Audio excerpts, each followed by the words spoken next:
Agents, यानी कि आग लगने की घटना में कौन कौन से ऐसे एक्सटिंग्विशिंग मीडिया का इस्तेमाल होता है जिसका हम प्रयोग आग बुझाने के लिए करते हैं। तो सबसे पहले हम चर्चा वाटर की करते हैं, पानी की करते हैं कि पानी का इस्तेमाल हम आग बुझाने के लिए क्यों करते हैं।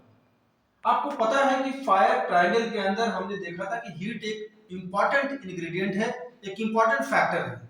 यानी कि जितना ही ज्यादा हीट सप्लाई होगा उतना ही ज्यादा टेम्परेचर बढ़ेगा, because Q is directly proportional to T, यानी कि टेम्परेचर बढ़ेगा जब उसका हीट बढ़ेगा। यानी हीट कम करेंगे तो टेम्परेचर कम होगा, और हीट कम करने से, टेम्परेचर कम होने से आग की जो क्षमता है वो प्रभावित होगी, यानी कि कम होगी। इसलिए हमें कोशिश होती है फायर फाइटिंग के दौरान कि हम कूलिंग प्रोवाइड करें जिससे कि तापमान कम हो। तो कूलिंग के लिए पानी का इस्तेमाल क्यों करते हैं? Because water is the best cooling media. पानी क्यों बेस्ट कूलिंग मीडिया है? पानी इसलिए बेस्ट कूलिंग मीडिया है बिकॉज ये इसका लो कॉस्ट है, इसकी कीमत कम है। दूसरा, ये रेडिली अवेलेबल है, ये हर जगह अवेलेबल है, आप इसको जहां कहीं भी आसपास में ढूंढेंगे ये मिलेगा। ये नॉन टॉक्सिक है, यानी कि किसी प्रकार का नुकसान नहीं पहुंचाता। जब हम फायर फाइटिंग के दौरान पानी का इस्तेमाल करते हैं तो फायर फाइटर को किसी प्रकार का नुकसान नहीं पहुंचाता है, यानी कि नॉन टॉक्सिक है। और अगला है जो कि इंपॉर्टेंट पॉइंट है, जिसको बोलते हैं हाई हीट ऑफ वेपोराइजेशन, यानी कि पानी का फायर के ऊपर इस्तेमाल होना कूलिंग पर्पस के लिए इसलिए भी होता है, कारगर है, क्योंकि इसका हीट ऑफ वेपोराइजेशन जो है वो काफी हाई होता है। हाई हीट ऑफ वेपोराइजेशन का क्या मतलब होता है? पानी, आपने देखा होगा कि पानी को जैसे ही हम गर्म करते हैं, यानी आग लगी, गर्म आग के ऊपर आप पानी का इस्तेमाल करेंगे तो धीरे धीरे पानी का टेम्परेचर बढ़ता जाएगा। आपने सुना होगा कि पानी गर्म करते हैं तो पानी बॉइलिंग पॉइंट तक पहुंचता है, फिर बॉइलिंग पॉइंट के ऊपर तक टेम्परेचर जैसे जैसे बढ़ता जाएगा तो पानी जो है स्टीम में कन्वर्ट होगा। स्टीम दो तरीके का होता है, सैचुरेटेड स्टीम और super heated steam. Saturated steam का मतलब होता है कि वैसा स्टीम जिसमें कहीं ना कहीं थोड़ा बहुत वाटर कंटेंट है, कहीं ना कहीं वाटर पार्टिकल है। लेकिन सुपर हीटेड स्टीम में जिसका कि टेम्परेचर बहुत ज्यादा होता है, उसमें कि पानी का कंटेंट नहीं होता। तो जैसे ही पानी आग के ऊपर डालते हैं तो ये बॉइलिंग पॉइंट से ऊपर टेम्परेचर बढ़ता है, स्टीम में कन्वर्ट होता है। तो इस स्टीम की ऐसी कैरेक्टरिस्टिक होती है कि स्टीम एटमॉस्फेरिक प्रेशर पे इसका जो वॉल्यूम है वो 1800 टाइम्स बढ़ जाता है, और वो स्टीम का जो अमाउंट है 1800 टाइम्स, उतना ही इक्वल वॉल्यूम ऑफ एयर को, यानी कि वहां से जो एयर का जो कंटेंट है 1800 टाइम्स, वो उसको उतना ही अमाउंट को सराउंडिंग से डिस्प्लेस करता है।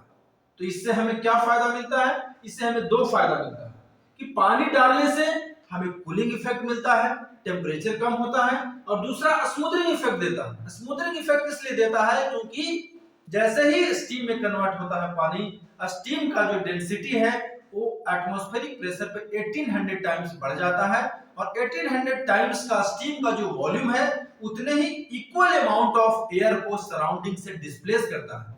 यानी कि एयर जो है हमारे सीन ऑफ फायर से कम होती है, ऑक्सीजन सप्लाई कम होती है, जिससे कि हमें स्पुदरिंग इफेक्ट मिलता है। ऑक्सीजन सप्लाई का कम होना आग की क्षमता को प्रभावित करता है, यानी कि ऑक्सीजन कम होती है तो आग की क्षमता भी कम होती है। यानी कि पानी हमारा फायर फाइटिंग में दो पर्पस को अचीव करता है, एक तो कूलिंग पहुंचाता है और दूसरा हमें स्मूथनिंग इफेक्ट देता है, यानी कि हीट को कम करता है, और दूसरा ऑक्सीजन की सप्लाई को कम करता है।